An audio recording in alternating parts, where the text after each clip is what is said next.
Good morning and welcome to this Federal Society Practice Group's webinar. Today, our topic is the DC crime bill. The crime bill has certainly been in the news of late, and we're expecting another update in the form of a disapproval vote soon from the United States Senate. My name is Nate Kazmarek. I'm Vice President and Director of the Practice Groups and the Article 1 Initiative. As always, please note that all expressions of opinion are those of our speakers. We had expected Senator Bill Hagerty of Tennessee to join us at the beginning of the program. However, he is running a couple minutes behind. So I will introduce him later when he arrives to join us. But we are certainly fortunate to have with us Zach Smith. Zach, how are you? I'm doing well, Nate. Thank you. Well, we're glad you could be with us. Zach is with the Heritage Foundation. He is a legal fellow and manager of the Supreme Court and Appellate Advocacy Program for the Edwin Meese III Center for Legal and Judicial Studies. He previously served for several years as an AUSA in the Northern District of Florida. He clerked for Judge Emmett Cox on the United States Court of Appeals for the 11th Circuit. His undergraduate, master's, and law degrees are all from the University of Florida. If you'd like to learn more about both the Senator and Zach, you can visit our website, fedsoc.org, where we have complete bios for them both. Once Zach has fully discussed our topic and we've heard from the Senator, we will go to audience Q&A. So please think about the questions you'd like to ask of Zach at the end. Audience questions can be submitted either via the Zoom raise hand function or the Q&A function at the bottom of your screen on Zoom. If you submit a question or raise your hand, we'll do our best to call on everyone in the order that it's received. So with that, Zach, I'll turn it over to you, but I note that we were not able to confirm another speaker for balance purposes on today's program. So I would ask you at the outset to be sure to play devil's advocate as much as possible throughout your presentation, and set forth some of the context and basis for the council's actions, and even maybe their rationale for a reduction in penalties for criminal offenses. With that, Zach, the floor is yours. Well, thank you for that introduction, Nate, and thank you so much for hosting today's webinar. I'm very excited to talk about this topic because it is so timely and it is such an important topic, criminal justice reform, not only in the District of Columbia, but around the nation too. So I thought I could take today's presentation in essentially three parts. As Nate mentioned at the top, I'll play a little bit of devil's advocate. I'll talk about why those who support DC's revised criminal code believe it's inappropriate for Congress to override this bill, and more importantly, what motivated its supporters to pass this bill in the first place. Next, I'll talk about some specific provisions of the revised criminal code and why those provisions are so controversial. And finally, I'll discuss how what's happening in the District of Columbia ties into several national trends we're seeing in the criminal justice space, particularly with regards to defunding police departments and with regards to juvenile justice. So first up, my turn as the devil's advocate. Now, obviously, there's a disapproval vote that's going to happen in the Senate, likely later today, on this revised criminal code. A disapproval vote has already taken place and passed in the House of Representatives, and President Joe Biden has said that he will sign any disapproval legislation that makes its way to his desk. And so it begs the question, why is Congress involved in this process at all? And I think from the most basic sense perspective, it's because the District of Columbia is our nation's capital. And while the district has some degree of home rule stemming from a piece of legislation in the 1970s, the Constitution explicitly provides that Congress should have plenary legislative authority over the seat of our nation's government. And it's interesting because if you go back and you study the history of the District of Columbia, why the framers wanted to have a separate national capital, not subject to any state's jurisdiction, not subject to the final control of any local authorities, it really stems from an event that occurred in 1783 when our nation's capital was in Philadelphia. In 1783, the Continental Congress was sitting in Philadelphia. A group of disgruntled Continental soldiers essentially threatened the members of Congress to receive certain back pay. And so the members of Congress asked Pennsylvania's governor at that time to send out the militia to protect them, to provide for their safety and security. but he would not do that. And so because the Pennsylvania governor would not provide militia to protect the members of Congress, they essentially had to flee town in the middle of the night. It was very embarrassing. It was very concerning.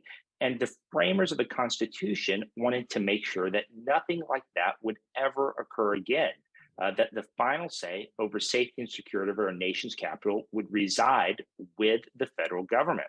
And so because of that, in our Constitution, Article 1, Section 8, Clause 17, the framers explicitly provided that the national government has final say over what happens in our national capital. And James Madison talked about the indisputable need for that in Federalist 43.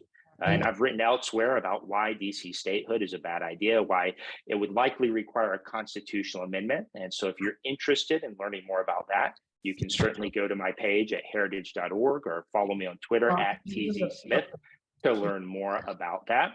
But more importantly, from a policy perspective, why did the supporters of this revised criminal code think it was a good idea? And I see that that Nate has rejoined us here. So Nate, would this be a good point to pause before I get into some of the reasons why this bill was passed? These cameras always go up. Okay, he should be okay. Well, I think the senator may not have joined us quite yet. So I'll go ahead and begin why this was passed. And so the reason the DC Council gave was that the DC Criminal Code was outdated. It was based on a 1901 initial code that Congress wrote. Over time, it's been amended, definitions have changed. And so there's a general need to clean up the code. Essentially to change how it's organized, add definitions, essentially modernize it, make it easier to understand, and give fair notice to individuals who may be prosecuted under it. And from that perspective, I think those changes are fairly uncontroversial. Most people who have looked at the code, who have talked to the council, support those types of reforms.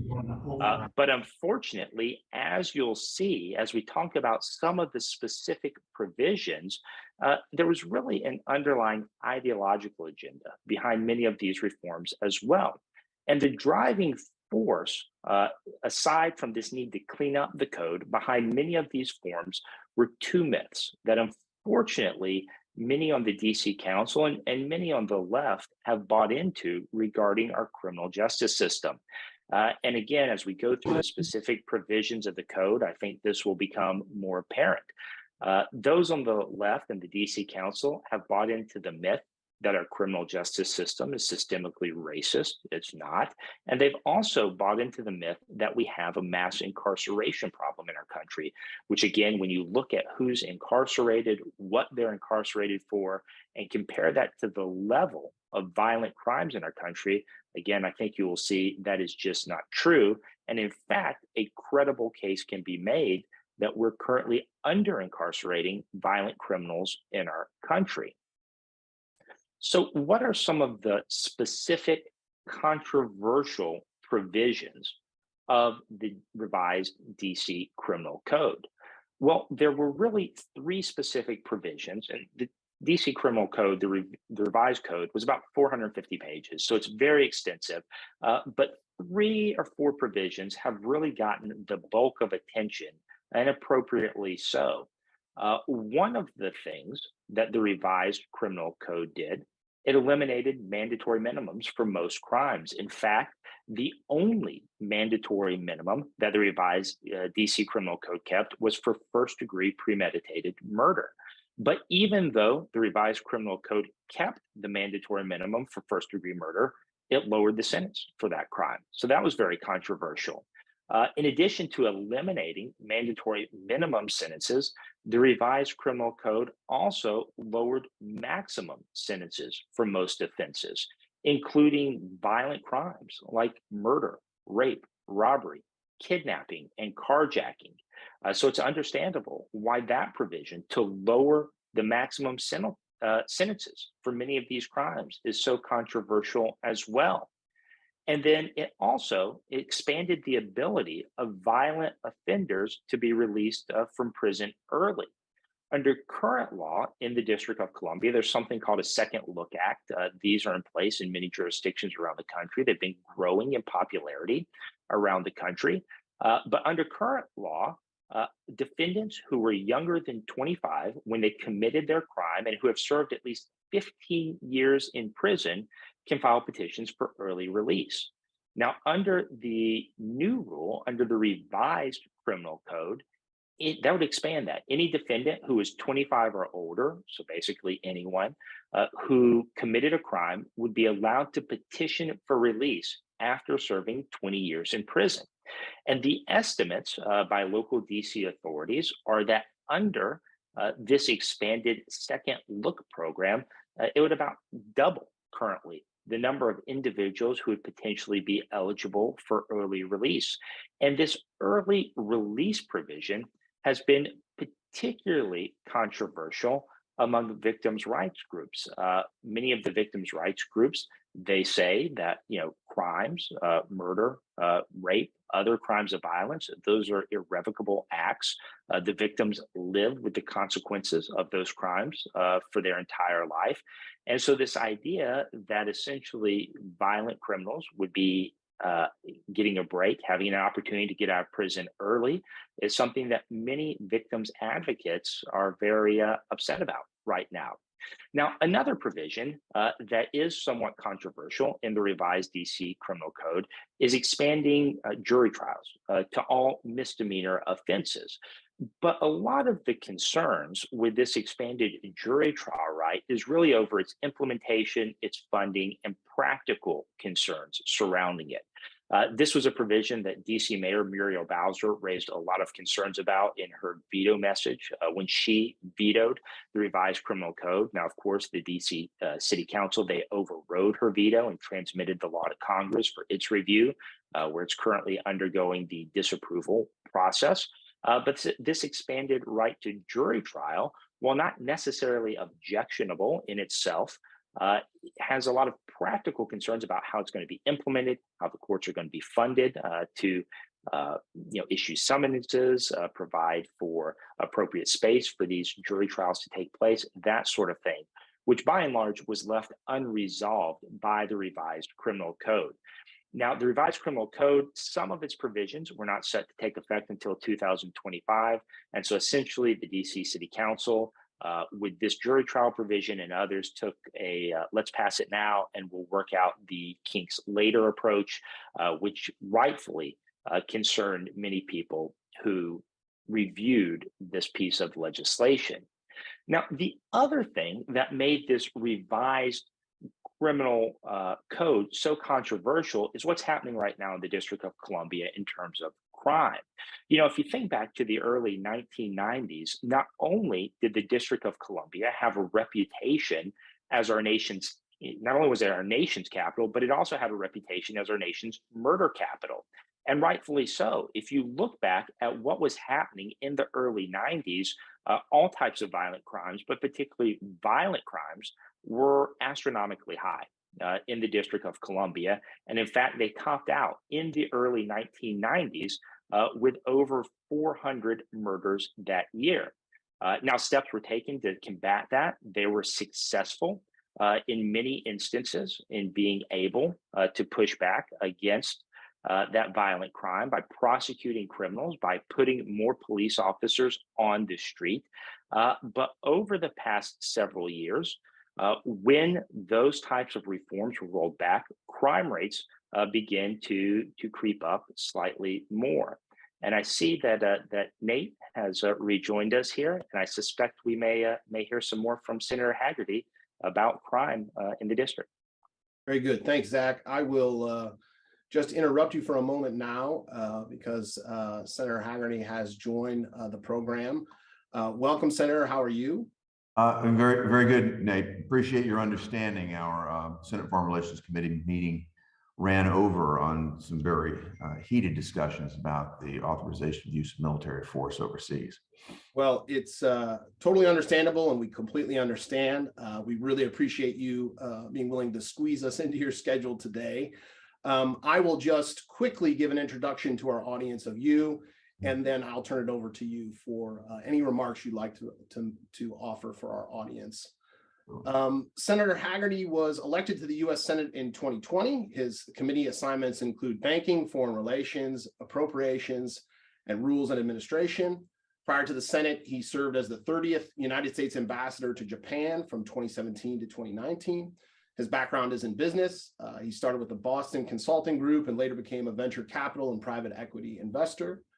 From 2011 to 2014, he served the state of Tennessee as a member of the governor's cabinet and commissioner of the Tennessee Department of Economic and Community Development. Under his leadership, Tennessee went from an unemployment rate higher than the national average to become the #1 state in the nation for jobs created.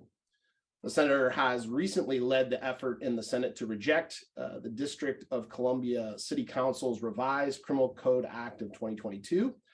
And again, we're delighted that he could be with us. With that, Senator, I will turn the floor over to you for your remarks. Nate, thank you for the invitation. Thank you for the introduction. And I first just want to say a big hats off to the Federalist Society. The impact that you've had over the years has been significant. Just looking at the current Supreme Court makeup, your influence has been absolutely tremendous. I appreciate the input that we receive at the state of Tennessee level from the Federalist Society. We have a very strong chapter there. And again, it's an honor to be with you. I think you help our judicial system, and particularly as we look at nominees, think about their basic duty to interpret what the law is, not what a judge wishes it should be, but what the law actually says. On the other hand, it's Congress's duty to determine what the law should be. And in that respect, I think it's particularly timely that we're having an opportunity to talk together today about this unbelievable situation that's resulted from the DC City Council, their revised crime code act here that has really, I think, shocked the nation in terms of the level of irresponsibility that the DC Council has been willing to demonstrate. In particular, they've worked a couple of years to reform their criminal justice code. And the result of this reform, if you want to call it, is a hugely soft on crime bill. I heard Zach going through some of the details of it. I'm sure he's covered it in more detail than I will do so here. But in essence, what they're doing is reducing the penalties for serious felonies. And you all will appreciate this as well. They're allowing all misdemeanors to have the benefit of a jury trial. The system is already backed up here in the district. The misdemeanor play will completely clog the system. They know this. That means that any good prosecutor is going to basically not prosecute misdemeanors. They want to get at the more serious crimes that are underway. And talking about serious crimes that are underway here in the district, we've got a literal crime wave, an epidemic of crime here in the District of Columbia. You've got carjackings that have trebled over the past 3 years. They've been on the rise for the past 5, but it's again just an incredible number of carjackings that are happening here in the district. Homicide rates, it's amazing and so sad that we've had for the past 2 years north of 200 homicides a year here in the district, and it's increased coming into 2023. The pace is up on carjackings and murders and major property crimes. In the context of all of this, even Mayor Muriel Bowser, who is no conservative, vetoed the bill from the DC Council. And the DC Council, in their effort to send some sort of woke message, I presume, to the rest of the world, decided to override the mayor's veto. They decided to pass this, and they went through the normal process of putting it forward, not thinking about what the DC Home Rule Act, nor what the Constitution implies for the Senate's role in all of this. And under Article 1, Section 8 of the Constitution, as well as the DC Home Rule Act, we have not only the right, but the responsibility here at the Congress to oversee what happens in the district. That's explicitly clear in the Constitution. The DC Home Rule Act made it clear, as certain responsibilities did devolve to the district, that they were going to be overseen, and that there's a process that they must go through to pass a revised law as they're trying to pass today. It's a 60-day process that allows us to oppose and basically put forward a resolution of disapproval for any law that the district passes that is unacceptable. This certainly qualifies. This modification, this soft on crime policy that they put out certainly qualifies for that. The rule has been put forward, it is ripened, and later today, I will bring it to the floor for a vote. It will be defeated in the Senate. We'll pass an issue we will pass a resolution of disapproval, and this law will not stand. I think that's going to send a very strong message to the District of Columbia. It certainly has sent a strong message to the White House. Initially, Joe Biden came out saying that he was going to oppose this on the grounds of statehood for DC. As I spoke to every newscaster that asked me, I told them I thought that Joe Biden at the end was going to have a very difficult time doing that. Just look at how the defund the police worked for the Democrat Party and for this administration in the last cycle. The American public has had it to hear.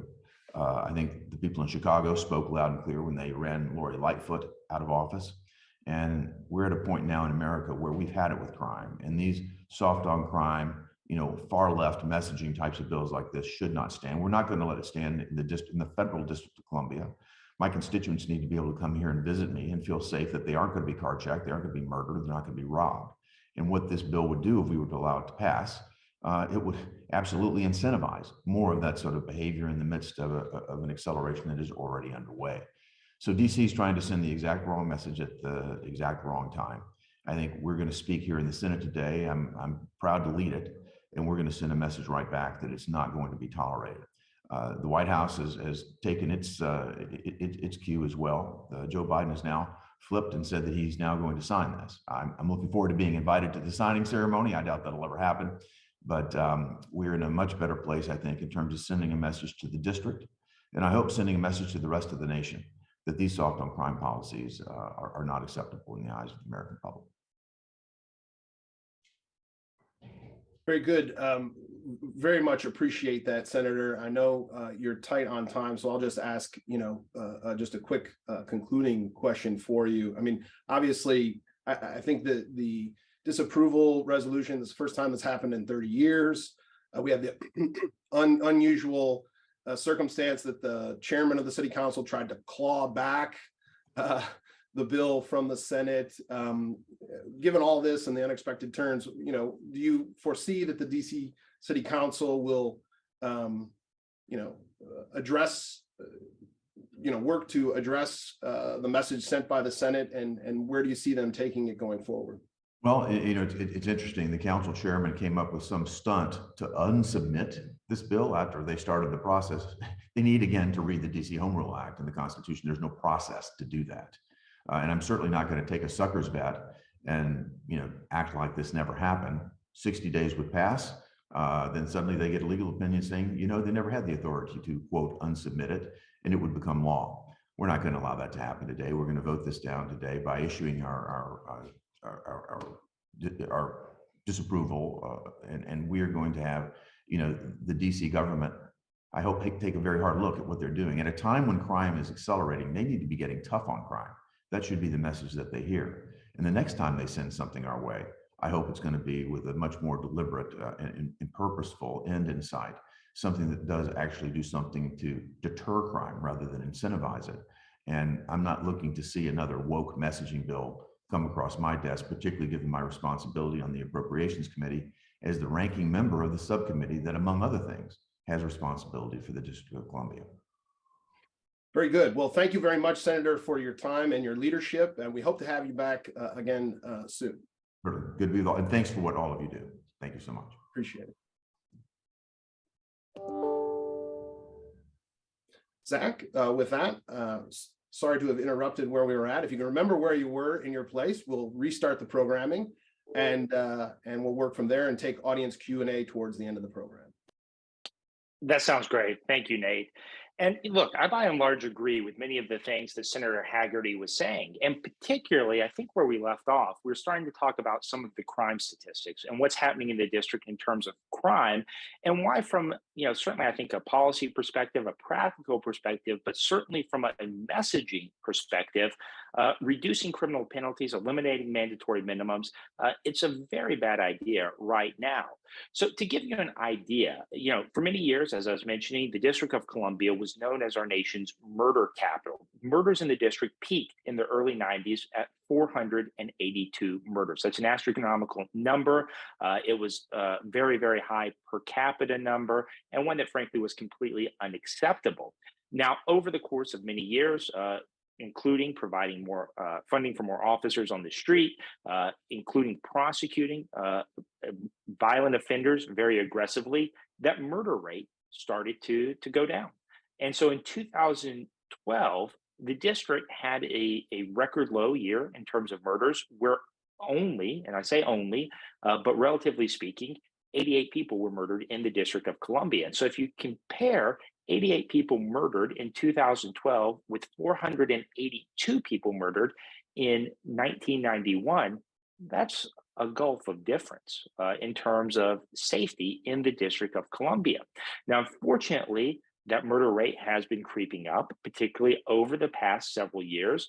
And in 2021, for the first time in over 20 years, the district recorded more than 200 murders, and it recorded more than 200 murders again in 2022.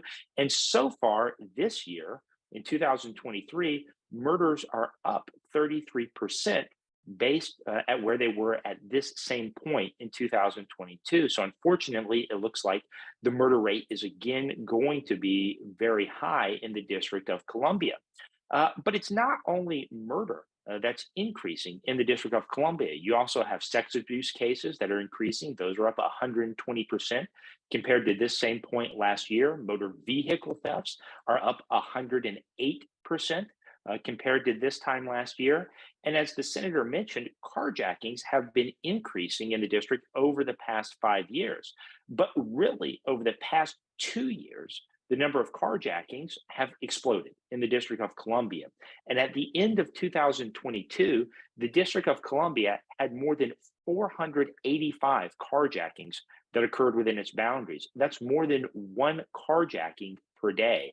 And again, so far this year, the district is on pace to match or exceed that number. And so these are very troubling trends from a criminal justice perspective. Obviously, residents, visitors, diplomats in the District of Columbia don't feel safe. And this has been punctuated by a few high-profile incidents. I mean, don't forget, on the day that the House of Representatives was going to vote on the disapproval resolution for this revised criminal code, Representative Angie Craig, she was assaulted in the elevator of her apartment building in Washington, D.C. And it turned out the individual who assaulted her had been well known to the district's criminal justice system, and yet really hadn't suffered any consequences for his previous actions. The current district chief of police, Robert Conti, in a speech he gave earlier this week, he said the average murder suspect in the District of Columbia has previously been arrested at least 11 times before they ultimately end up murdering someone. We've also heard stories about students who are being robbed of their AirPods, tourists, and others who are being targeted for their winter jackets. In fact, the George Washington University issued a notice to its students to be careful when wearing their jackets around the District of Columbia, when wearing their winter jackets on their campus in Foggy Bottom because of a string of coat jackings that had occurred. And then, of course, diplomats are not immune from the crime that occurs in the District of Columbia. And so there have been several high-profile incidents where diplomats have either been robbed or where last year, for instance, a diplomat was carjacked in Northwest DC. And so these are very, very serious problems that unfortunately, so far, the DC City Council has not been very receptive to.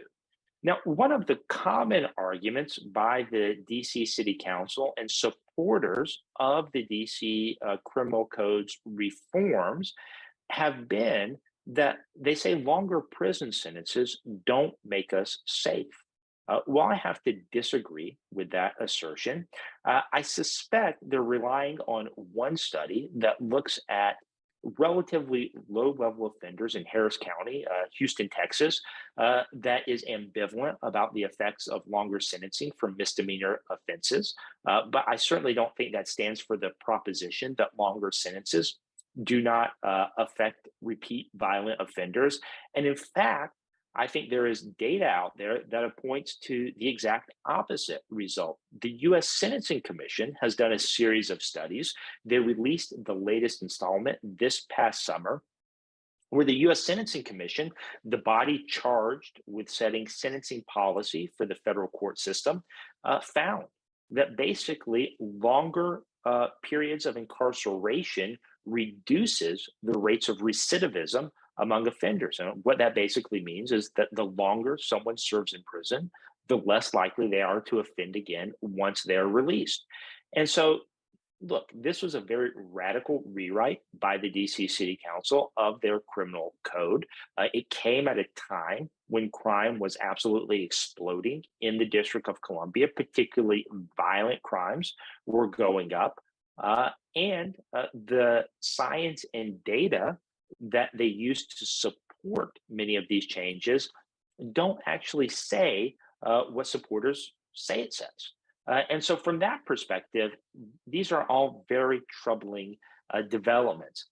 But I think it's also important to tie in what's happening in the District of Columbia with two larger national trends we're seeing in criminal justice as well. One is obviously defunding the police. And so while that wasn't explicitly part of what the City Council did with the DC Revised Criminal Code, I think it certainly plays a part in why we're seeing an increase in violent crime in the district right now. You know, I talked about the high murder rate that occurred in the early 90s in the district and the success the district had in getting that murder rate down to only 88 murders in 2012. Well, an essential part of the district strategy in the 90s and the early 2000s, as was the strategy in many other cities around the country, was a broken windows approach to policing, enforcing criminal offenses at all levels of the criminal code, putting officers on the street, funding those officers, and empowering them to exercise their authority in responsible and appropriate ways. And so what we saw, not only in the district, but in places like New York, Chicago, Los Angeles, where this strategy was implemented, crime rates, particularly violent crime rates, begin to fall.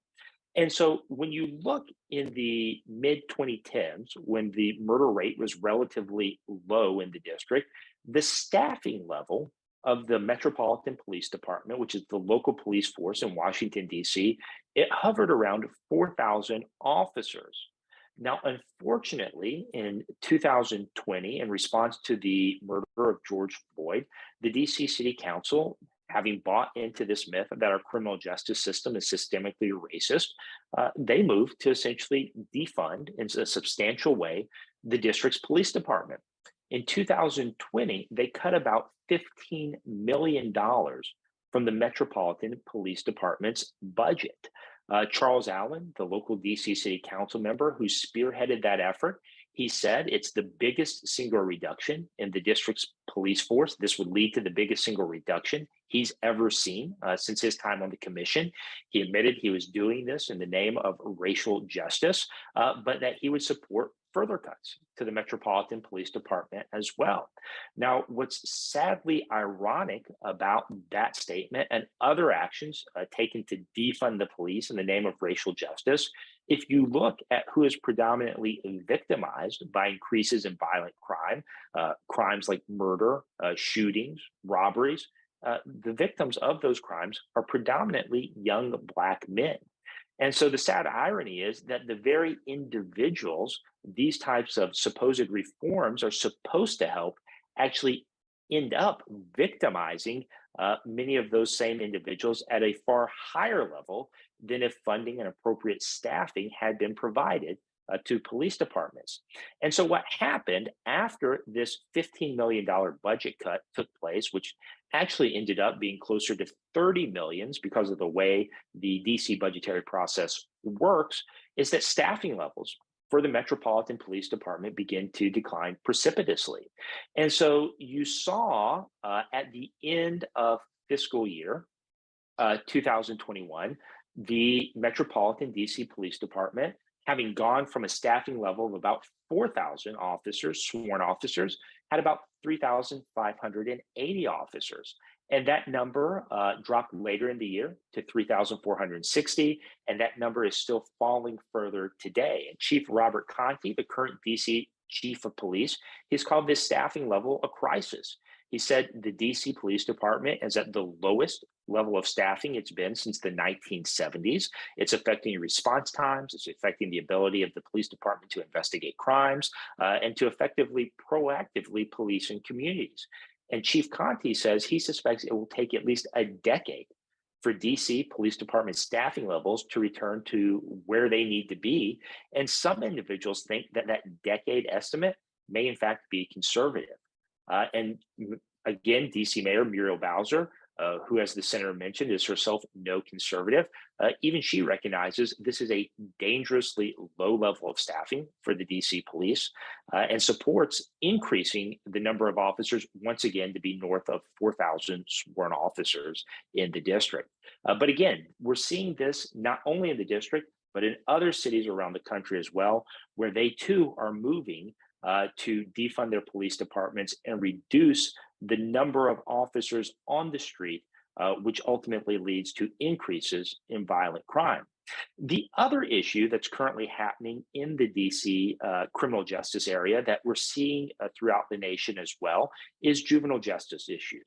Right now, there's a sense in the District of Columbia that juvenile offenders, many of whom are 16, 17, almost 18 years old, who commit violent offenses such as robbery, rape, carjackings, murder, are not being held adequately accountable for their actions.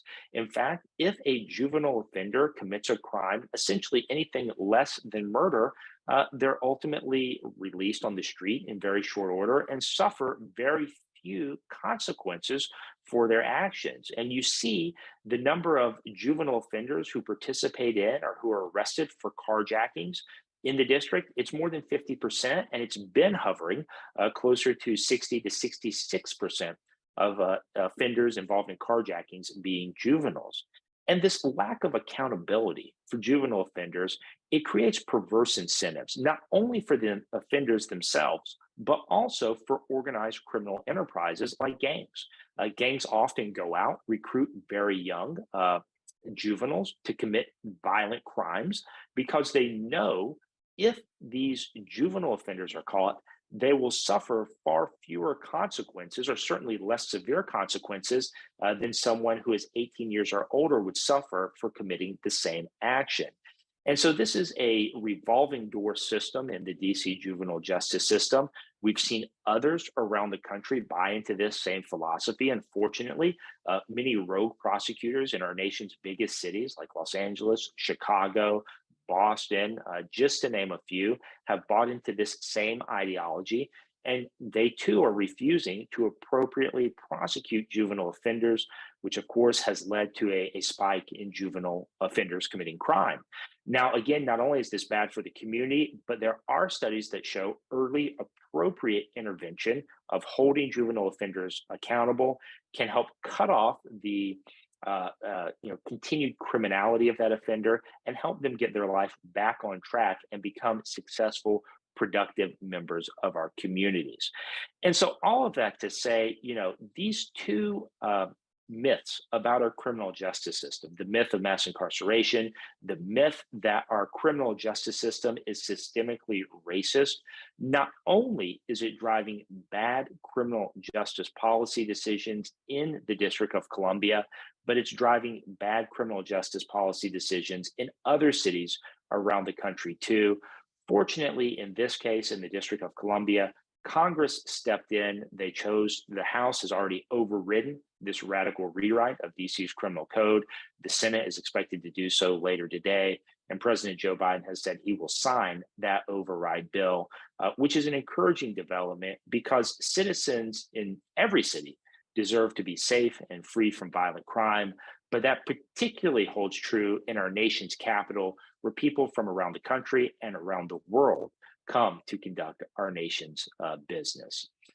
So with that, that is the 40,000-foot overview of the DC Criminal Code revision.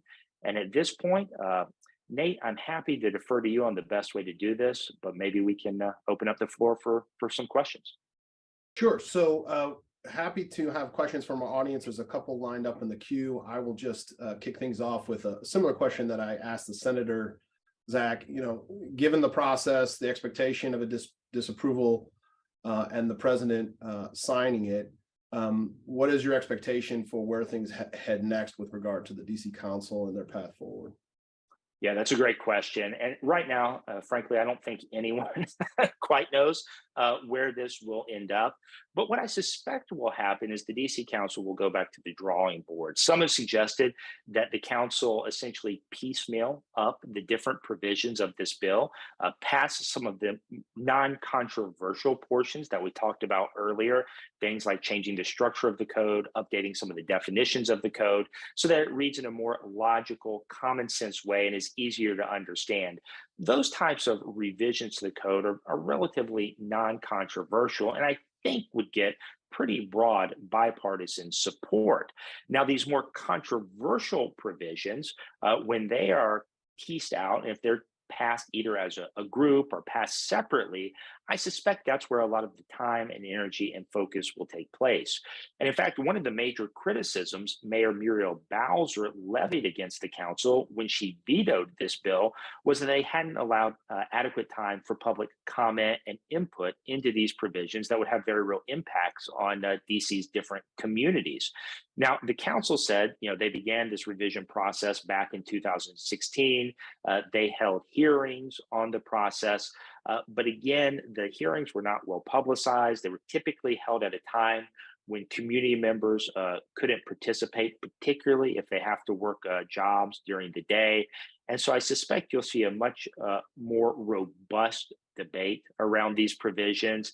And I'm hopeful that the DC Chief of Police, Chief Conti, the mayor, and the DC U.S. Attorney's Office, who prosecutes many violent crimes in the district, I hope they will continue to renew their concerns with many of these provisions that, frankly, I think would make the district less safe. So why don't I read off a couple other questions that have been submitted, Zach. This one is from Ted Hurt. He asks, do other jurisdictions have jury trials for misdemeanors, and are there any empirical studies reflective of them? Yes, other jurisdictions do have misdemeanors for jury trials. And for instance, in the federal system right now, if you are charged with a Class A misdemeanor, which typically means you can be imprisoned for up to a year, federal law gives you the right to a jury trial. If you're charged with a Class B or Class C misdemeanor, you are only guaranteed a judge trial. I think a lot of the concerns are around the jury trial provision in the district right now. As the senator alluded to, there's the perception that this was not a good faith effort to guarantee a constitutional right to criminal defendants, and instead was designed as a kind of crass political ploy to jam up the system, backlog the system, and essentially have the effect where most misdemeanor crimes wouldn't be prosecuted in the district. And again, I think that's something that Mayor Bowser echoed in her veto speech that she talked about, was that there are practical concerns around this jury trial provision. The funding for it hadn't been adequately discussed or provided. The increased space the courts would need to conduct that level of jury trials, that hadn't been considered or provided for. And so there may be an ability to do that, but I think it would require much more planning, much more participation by all of the stakeholders involved, such as the U.S. Attorney's Office, the DC Superior Court system, and local police detectives as well. The next question comes from Mitchell Kiter. He's asking about minimal sentencing and gang activity. The question is, are you aware of any reports showing the minimal sentencing consequences on juveniles, and if it has led gangs to use them as the lean gunmen in committing crimes, thus creating the perverse result of drawing more teens into crime? There are studies out there addressing this fact, but I mean, look, you have to look at the news of what's happening right now, not only in the district, but in other cities. Los Angeles, for example, is a perfect example. You're seeing the same repeat offenders going through the criminal justice system again and again and again. And again, I would point, Mitchell, to the statistics on carjackings in the District of Columbia and compare those to the statistics on carjackings in Virginia and Maryland, where juvenile offenders, while not being prosecuted as aggressively as they probably should be, are still being prosecuted more aggressively than in the District of Columbia. And I think what you'll see from those statistics is that fewer juveniles are involved in committing violent crimes, but particularly in committing carjackings in Virginia as compared to the District of Columbia, where essentially, again, unfortunately, they suffer very few consequences for their actions. So the next question is from Samuel Wright. It has to do with, trying to redefine the shape or size or scope of the district. And the question is, what do you think of the idea of making the district to only include the Capitol, the White House, and certain federal buildings, and giving the rest of the district back to Maryland? Sure, and I appreciate that question from Samuel. It's a very good question. I've written on this issue before, particularly over the last several years when DC statehood was a relatively hot topic. You can find what I've written at heritage.org. I also have a law review article up on SSRN that Samuel or others can view if they're interested for a further discussion. But essentially, I think there are two things to consider when talking about that. One is, what is the appropriate mechanism for that to happen, to redefine the boundaries of the district? Does it require constitutional amendments, simple legislation? And then two, whether it's a good idea from a policy perspective. As you'll see from my law review article, my testimony in front of the House Oversight Committee and elsewhere, I think it requires a constitutional amendment to redefine the boundaries of the current District of Columbia. And then from a policy perspective, I also think it's incredibly problematic to essentially leave a very small, non-self-sufficient rump capital that would be the National Mall area. Going back to one of the primary reasons the framers of our Constitution wanted a self-sufficient, independent national capital, free from the control of any state, was to adequately control for the safety and security of that capital. And if you don't have adequate resources where you can, frankly, house offenders who commit crimes, where you don't have adequate resources to provide for police force to police not only that area, but the surrounding areas as well, that safety and security rationale can itself be seriously undermined. And so again, while it's certainly an idea that's been floated, I think it's a bad idea from a policy perspective, but more importantly, if that is going to occur, I don't think it can occur through simple legislation as was proposed over the past several years. It would take a constitutional amendment to do that. Very good. The next question comes from Judge Vaden. He's asking about the actual effect of the resolution of disapproval if it passes. He says, assuming Congress passes a resolution of disapproval, what leeway would the DC Council have to pass portions of the bill again? That's the first part. The next is, does a resolution of disapproval here have the same effect as one under the Congressional Review Act? I don't know if you want to take them in pieces. And the third from Judge Vaden is the effect of the resolution of disapproval to establish a federal law prohibiting the district from taking the disapproval action without further congressional enactment? Well, those are great questions from Judge Vaden. It's great to hear from Judge Vaden. And again, in a self-serving plug, Judge Vaden and I had a great conversation on my podcast, SCOTUS 101. And so I enjoyed that. Hope folks will check it out. But to Judge Vaden's question, it's a great question, and one I've actually thought about before as well. I don't think the vote of disapproval by the House and the Senate would have the same effect under the Congressional Review Act, which it would essentially, under the Congressional Review Act, as I understand it, if Congress votes to disapprove a certain rule or regulatory action by the executive branch of government, the executive branch of government cannot enact essentially that same rule again without explicit congressional authority. I don't believe the same mechanism exists for disapproval resolutions under the DC Home Rule Act. And so I suspect the DC Council could pass essentially the same bill again in total. If they wanted to. I think it'd be a very bad idea. I suspect the more likely outcome, what I was discussing earlier, is that they will pass pieces of this legislation in a piecemeal fashion. It's unclear what exactly the final contours of that will look like.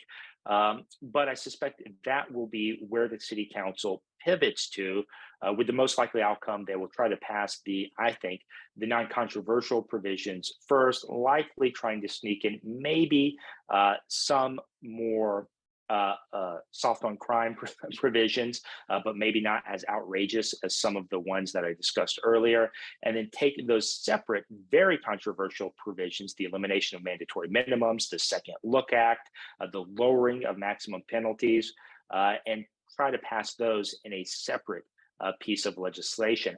I also suspect you'll see a much more aggressive messaging campaign around any future actions.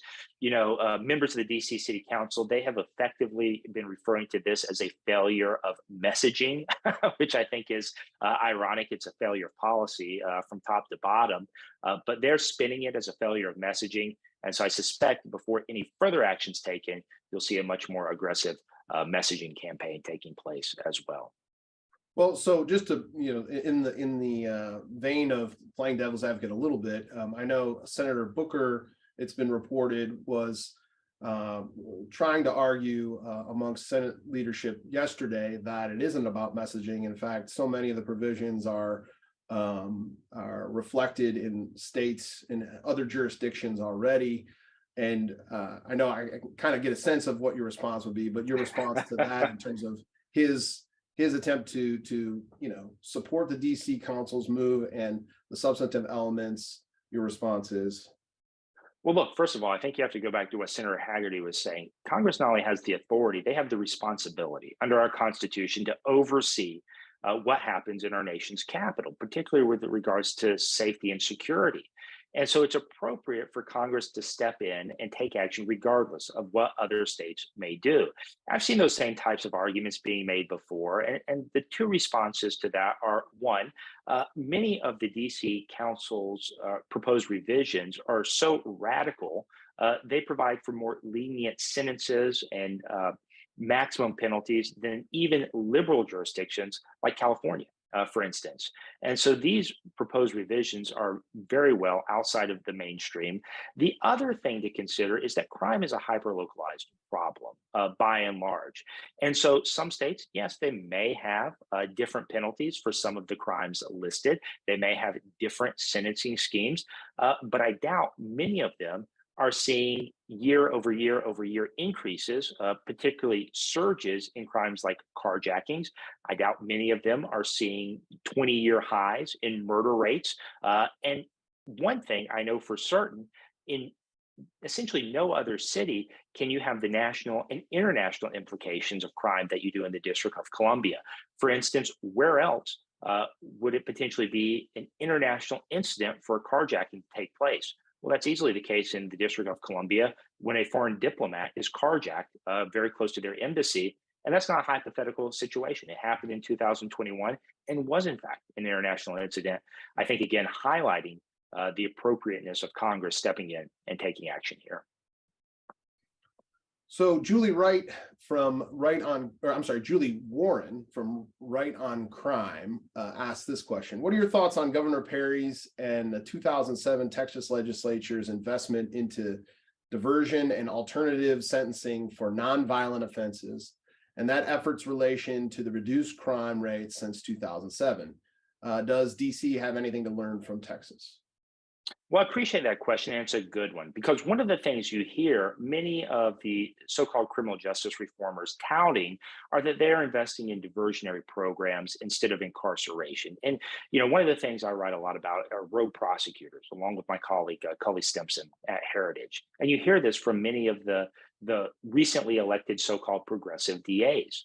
Well, the fact is, what's occurring in many jurisdictions today, places like Los Angeles, Chicago, New York, isn't in fact diversionary programs as Governor Perry understood them, as you or I understood them, or as any traditional prosecutor would understand them. Look, I'm a big supporter of alternative programs like drug court, domestic violence courts, veterans courts. They do have very high success rates in helping people essentially right their life, get back on the straight and narrow, and become productive members of society. But the key to making those programs successful, and what I suspect helped make Texas's diversionary program successful, is accountability. If someone cannot or will not comply with the terms of their diversionary programs, if they don't complete the necessary steps, if they don't show up to the meetings as required, there's accountability, meaning the prosecution can be reinstated, or more likely they're facing jail time if they don't follow through. But what's happening today with simply not prosecuting many offenders, with not following through with that accountability piece, actually prosecuting people if they don't follow through with their terms, with their diversionary terms, is there's no accountability for that failure to follow through. And so that's part of what is driving the increased crime rates, particularly among repeat offenders. There's no accountability to break that cycle of criminality, to break that cycle of violence. And so if there's anything for DC to learn from Texas and other truly successful diversionary programs, it's yes, these programs should be offered. They can have a very positive impact on the community, but accountability is an essential component to making those programs successful. So we're running a little short on time. I guess we'll make this the last question, and then Zach, if you'd like to offer any other concluding remarks, we'd love to have them. But the final question is, there is a lot of DC jury nullification. What are the prospects of expanding jury pools beyond DC? Well, I think it's going to be a state by state determination. And look, jury nullification, it's nothing new. It's very controversial, frankly. But as you know, as Americans, right to jury trial is something we cherish greatly. It's a fundamental right. It's guaranteed in our Constitution. And so there is an appropriate way to successfully provide jury trials for citizens who are accused of crimes. The problem, again, with the way this was done, it wasn't really a good faith effort to secure that fundamental constitutional right. It was more of a crass political play that would ultimately lead to fewer misdemeanors being prosecuted. And so I hope if this proposal is put forward again by the DC City Council, that they would effectively engage in those good faith discussions to make sure that the resources, staffing, facilities, those types of practical considerations are taken into account before this is just thrown onto a system that frankly, could lead to chaos if it's not done in an appropriate way. And then I guess for concluding thoughts, I just want to thank you, Nate. I want to thank the Federalist Society for hosting this program. Thanks Senator Hagerty for participating. And I just leave this final thought with everyone. As we see crime rates increasing around the country, particularly violent crime rates, we know what works to combat them. We did it in the early 90s, and we can do it again. It just takes the political will to follow through. The formula for successfully combating violent crimes is putting more officers on the street, empowering them to do their jobs in an appropriate and responsible manner, and in prosecuting offenders who break the law, and in the process, seeking justice for the victims of violent crimes. And so I'm hopeful if there's a message everyone takes away from today's webinar, that is the best way forward to pushing back against this crime wave we're seeing right now. Well, very good. Our thanks to Senator Hagerty and his office, as well as to Zach for their presentations today. I think this was a very informative session, and we'll have to see what is next for the DC crime bill. For our audience, we welcome your feedback by email at info@fedsoc.org. Thank you all. Have a good day.